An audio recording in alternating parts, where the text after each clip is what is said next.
Mes chers compatriotes congolais, en continuation dans le domaine des droits humains, des libertés fondamentales, ainsi que des devoirs du citoyen et du peuple congolais, nous allons aujourd'hui nous entretenir sur deux nouvelles dispositions de la Constitution de la République démocratique du Congo, à savoir l'article 15 et l'article 16. En effet, l'article 15 dispose que le pouvoir public veille à l'élimination des violences sexuelles. C'est un domaine assez répandu dans notre pays. Nous sommes confrontés actuellement à un fléau lié aux violences sexuelles, mais je tiens à préciser qu'ici la loi fait allusion à la violence ou aux violences sexuelles qui sont exercées tant sur les femmes que sur les hommes. C'est ainsi que vous allez constater que même le code pénal congolais a été modifié.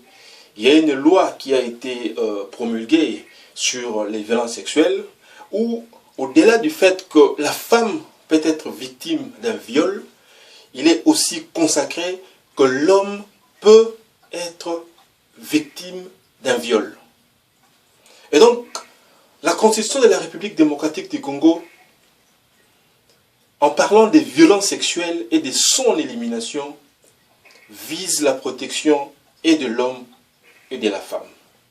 C'est d'ailleurs pour cette raison que l'article, l'alinéa suivant, l'alinéa 2 de cet article 15, dit que toute violence sexuelle faite sur toute personne, homme comme femme, dans l'intention de déstabiliser ou dans l'intention de disloquer une famille, ou encore dans l'intention de faire disparaître tout un peuple, que cette violence sexuelle est donc érigée en crime contre l'humanité puni par la loi congolaise. Mais ces crimes contre l'humanité est aussi puni par les différents traités internationaux auxquels notre pays est parti.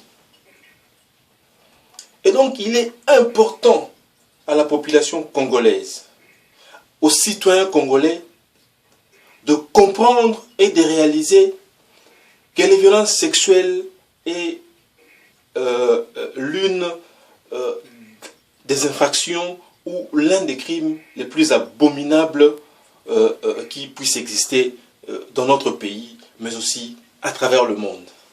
Et c'est pour cette raison que la loi fondamentale a pensé marteler sur cette question qui est d'une importance capitale pour la survie même des familles, pour la survie du peuple congolais dans son ensemble. L'article 16, quant à lui,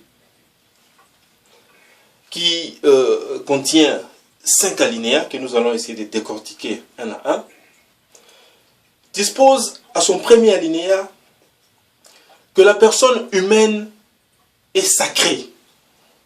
La personne humaine est sacrée. Que l'État congolais a l'obligation de la respecter et de la protéger. Citoyens congolais, la Constitution de la République démocratique du Congo précise et affirme que tu es sacré. La personne humaine en République démocratique du Congo est sacrée. Et l'État a l'obligation de la respecter et l'obligation de la protéger. C'est donc une obligation qui est faite à l'État congolais. Non seulement de respecter la personne humaine dans tous ses aspects, mais aussi de protéger cette personne qui est un sujet de l'État congolais, mais qui en même temps, dans le cadre de ses droits, doit bénéficier de la protection de l'État congolais qui ne peut pas traiter le citoyen congolais moins qu'un être humain. Et l'alinéa 2 de cet article 16 dispose que toute personne a droit à la vie. Que toute personne a droit à l'intégrité physique ainsi qu'au libre développement de sa personnalité dans le respect de la loi, de l'ordre public, du droit d'autrui et des bonnes mœurs. Cela veut dire que tout individu congolais a droit à sa vie. Qu'aucun citoyen, quelle que soit la fonction que l'on pourrait occuper, ne peut se voir être privé de sa vie. Parce que la personne humaine, et spécialement la personne humaine congolaise, est sacrée. Toute personne a droit à la vie. Cela veut dire que seule la justice, conformément aux dispositions prévues par la loi, a le pouvoir de décider de la mort d'un individu lorsque cet individu est reconnu coupable d'un fait infractionnel qui est puni de la peine de mort. C'est seulement la justice, avec une décision définitive, c'est-à-dire que la personne doit avoir bénéficié d'un procès équitable et que la justice, les cours et tribunaux constatent qu'effectivement que la telle personne a commis telle infraction et la loi prévoit pour telle infraction que la personne doit être mise à mort ou condamnée à mort. En dehors de la justice, aucun citoyen n'a le droit de priver à un autre citoyen congolais de sa vie. Aucun citoyen. Qui que vous soyez, vous n'avez pas le droit de priver à un citoyen congolais de sa vie. Non seulement de sa vie, mais aussi de l'intégrité physique de sa personne. L'homme ne peut pas être maltraité. Aucun traitement dégradant ou humiliant n'est admis, justement, contre un citoyen congolais. Aucune disposition, ni de la Constitution, ni des lois du pays, ne permettent d'attenter à l'intégrité physique du Congolais. Même pas la justice. Même si la personne est condamnée, la personne doit être traitée dignement. Et l'on ne peut pas attenter à son intégrité physique. L'on ne peut pas empêcher à l'homme de se développer librement par rapport à sa personnalité. Et l'État congolais a l'obligation non seulement de respecter, mais de faire valoir ces droits sacrés de l'être humain et du citoyen congolais. Seule la loi et la Constitution sont des évangiles, entre guillemets, qui garantissent le respect, qui garantissent les droits que l'homme congolais détient en tant que tel. L'alinéa suivant stipule que nul ne peut être soumis à un traitement cruel, inhumain et dégradant. Je l'ai dit,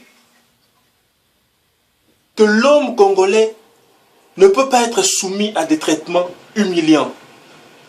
Que l'homme congolais ne peut pas être soumis à des traitements dégradants. Ce n'est pas parce que vous êtes accusé d'avoir commis une infraction que vous devez faire l'objet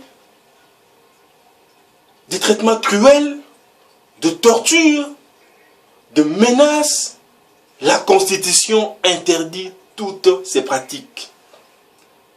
Et notre pays s'aligne ou à ratifier des traités internationaux justement en rapport avec la protection de la personne humaine. L'homme ne doit donc pas, l'homme congolais ne peut donc pas subir des traitements humiliants et des traitements dégradants. Il doit être traité avec dignité, quel que soit ce qu'il aurait commis. Seule la justice a son sort entre les mains. Et donc la torture est interdite. Il y a plusieurs formes de torture. Elle peut être physique, elle peut être morale, elle peut être psychologique, elle peut être liée à l'honneur et à l'image de l'homme congolais.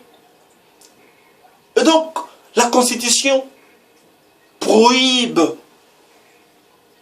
toutes sortes de traitements inhumains, des traitements cruels, des traitements dégradants.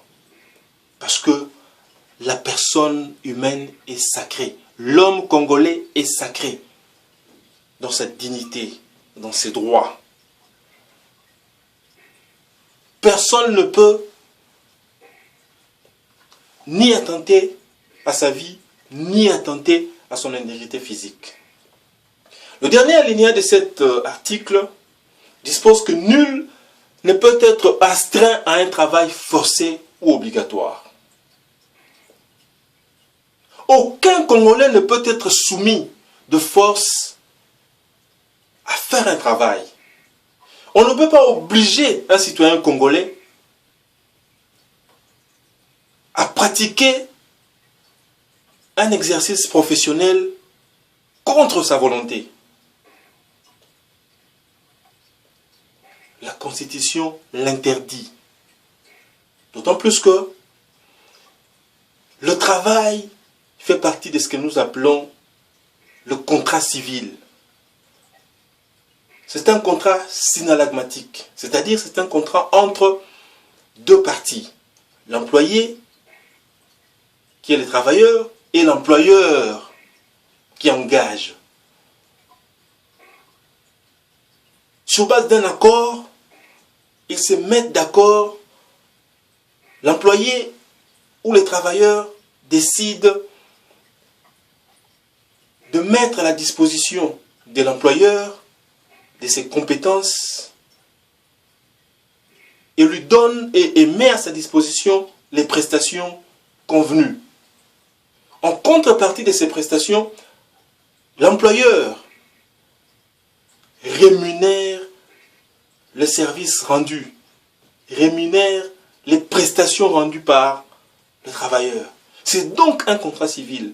Il est donc interdit d'obliger à un citoyen congolais de faire un travail contre sa volonté.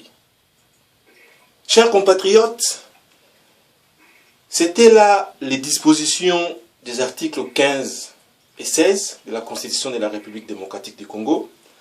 Nous allons revenir sur cette question des droits humains et des libertés fondamentales à la vidéo prochaine. Merci.